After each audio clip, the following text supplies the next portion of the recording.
siswaan, perkenalkan nama saya Adventiani Mangago dengan NIM D1B1200881 dari kelas B program studi S1 Farmasi Fakultas Farmasi Universitas Negara. Pada kesempatan kali ini saya akan membahas materi mengenai obat.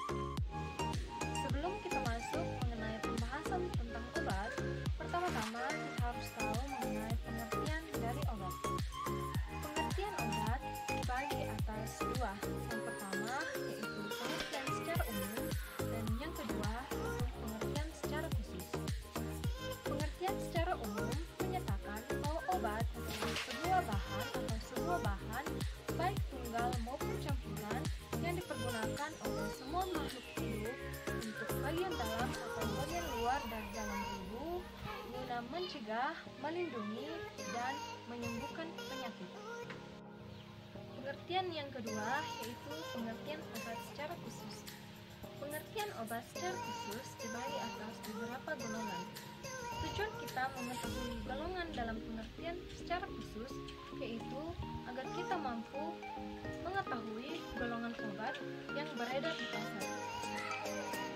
Pengertian obat secara khusus dibagi menjadi yang pertama yaitu obat jadi. Obat jadi adalah obat dalam keadaan murni atau campuran dalam bentuk serbuk, cairan, pil, tablet, suppositoria, kopula, atau dalam bentuk lain sesuai dengan tertulis Farmakope Indonesia atau FI. Yang kedua yaitu obat paten. Obat paten adalah obat jadi yang terdaftar dengan nama dagang atas nama si pembuat dan dijual dengan bungkusan asli dari pabrik yang memproduksinya. Contohnya yaitu Panadol. Yang ketiga yaitu obat baru. Obat baru adalah obat yang berisi zat baik sebagai bagian yang berkhasiat maupun sebagai bagian yang tidak berkhasiat. Contohnya yaitu vaksin COVID-19. Yang keempat yaitu obat asli. Obat asli adalah obat yang berasal dari bahan alamiah Indonesia yang terolah secara sederhana atas dasar pengalaman dan digunakan dalam pengobatan tradisional. Contohnya yaitu jamu. Yang kelima yaitu obat esensial.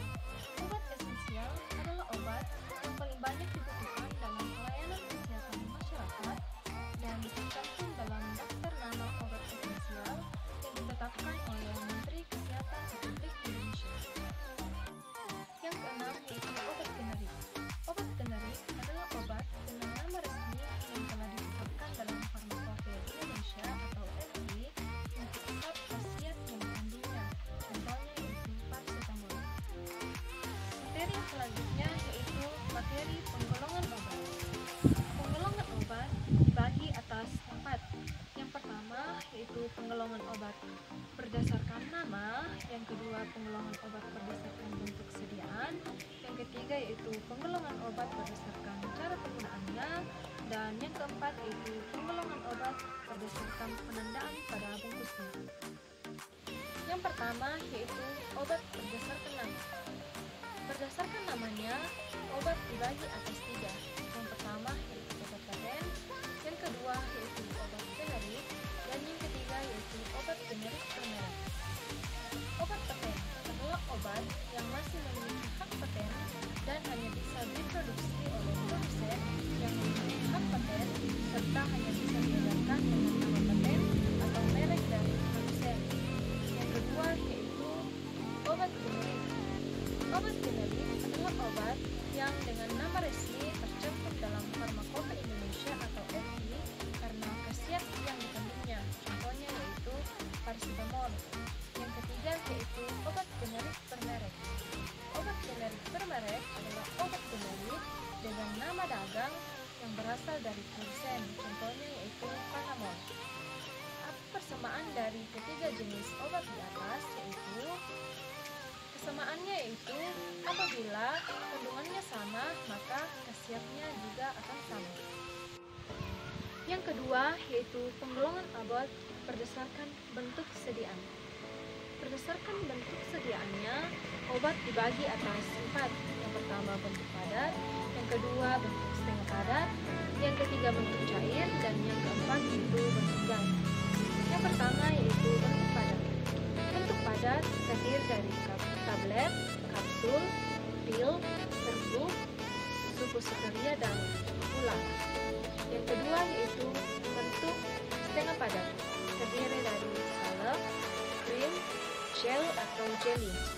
Yang ketiga yaitu bentuk cair, terdiri dari sirup, suspensi, eliksir, infus, injeksi, obat tetes, dan emulsi.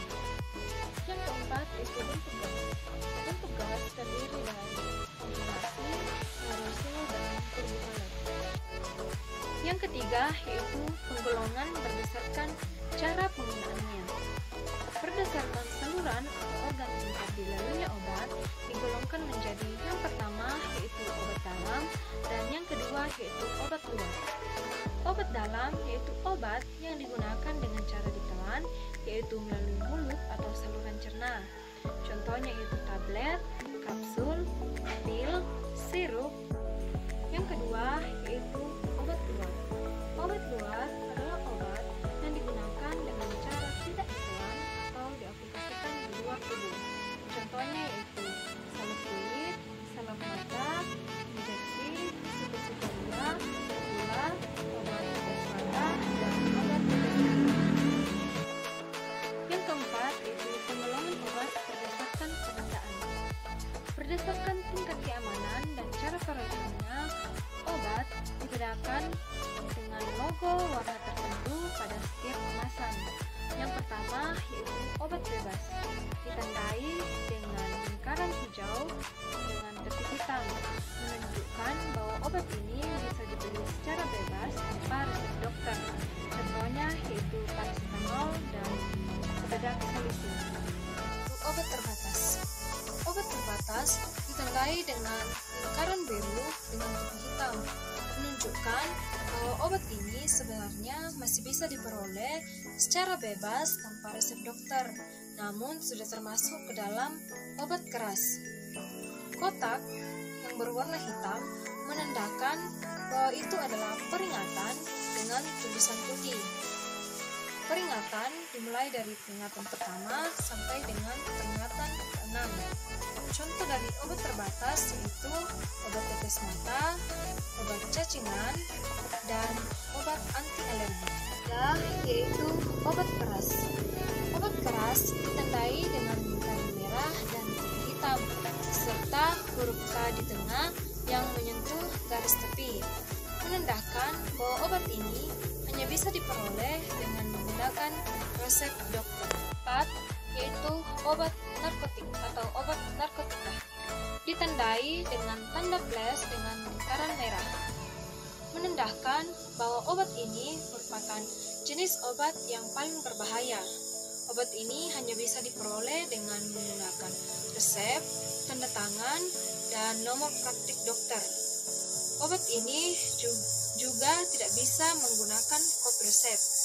Obat ini juga bisa menyebabkan ketergantungan, penurunan, dan kehilangan kesadaran. 5. Yaitu obat fitofarmaka.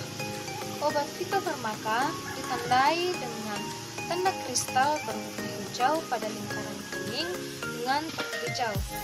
Perbedaannya dengan obat herbal yaitu dapat kita lihat dari proses obat herbal yang telah melalui pengujian secara ilmiah melalui penelitian secara klinik sehingga bisa disebut sebagai obat modern. Yang keenam yaitu obat herbal terstandar atau OHT. OHT dilambangkan dengan simbol lingkaran berwarna kuning, topi hijau, dan 3 buah bintang berwarna hijau di dalamnya.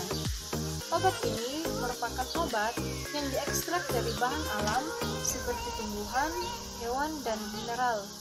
Contoh dari OHT yaitu obat pereda rasa nyeri haid dan obat penyembuh diare. Obat herbal.